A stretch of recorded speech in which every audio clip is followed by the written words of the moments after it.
తెలంగాణ రాజకీయాల్లో అత్యంత సీనియర్ నేత మాజీ మంత్రి జీవన్ రెడ్డి బీఆర్ఎస్ చేరికకు ముహూర్తం ఫిక్స్ అయింది.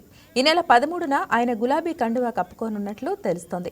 ఈ నెల 7వ తేదీన జగిత్యాలకు బీఆర్ఎస్ వర్కింగ్ ప్రెసిడెంట్ కేటీఆర్ వెళ్లి జీవన్ రెడ్డితో భేటీ అవుతారని, ఈ సందర్భంగా ఆయనను పార్టీలోకి ఆహ్వానించబోతున్నట్లు తెలుస్తోంది. అమెరికా పర్యటన ముగించుకుని రాగానే జీవన్ రెడ్డితో సంప్రదింపులు జరుపుతారని తెలుస్తోంది.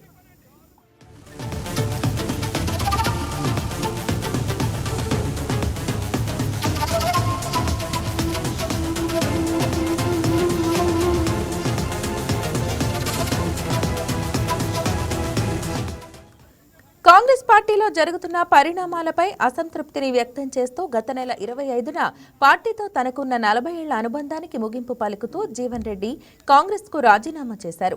మరోవైపు కాంగ్రెస్ మాజీ ఎమ్మెల్యే జీవన్ రెడ్డి ముఖ్యమంత్రి రేవంత్ రెడ్డిపై సంచలన వ్యాఖ్యలు చేశారు. 2 ఏళ్ల కాంగ్రెస్ పాలనకు విసుగొచ్చిన రాష్ట్ర ప్రజలు మార్పు రావాలి, రేవంత్ రెడ్డి పోవాలనే ఆలోచన వచ్చిందన్నారు. ప్రజల సంక్షేమంతో పాటు ప్రాజెక్టుల నిర్వహణ ప్రధాన అంశమని తెలిపారు. తెలంగాణకు జీవనాడి ప్రాణహిత జలాలను వాడుకోవడంలో నిర్లక్ష్యం స్పష్టంగా కనిపిస్తుందని ఆయన తెలిపారు.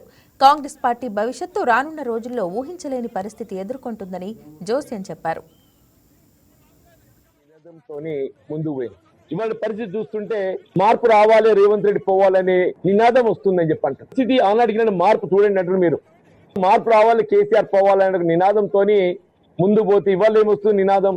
మార్పు రావాలి, రేవంత్ రెడ్డి పోవాలనే కాడికి వచ్చి కేవలం 2 సంవత్సరాల కాలం మనం ఎన్నికలు చేసినటువంటి వాగ్దానాలు నెరవేర్చులో ఏదైతుందో, ప్రజా ఆకాంక్షల మేరకు ఏదైతుందో నెరవేర్చలేకపోతున్నాం. కాబట్టి ఇంకా this is one of the example అని చెప్పంటున్నాను నేను.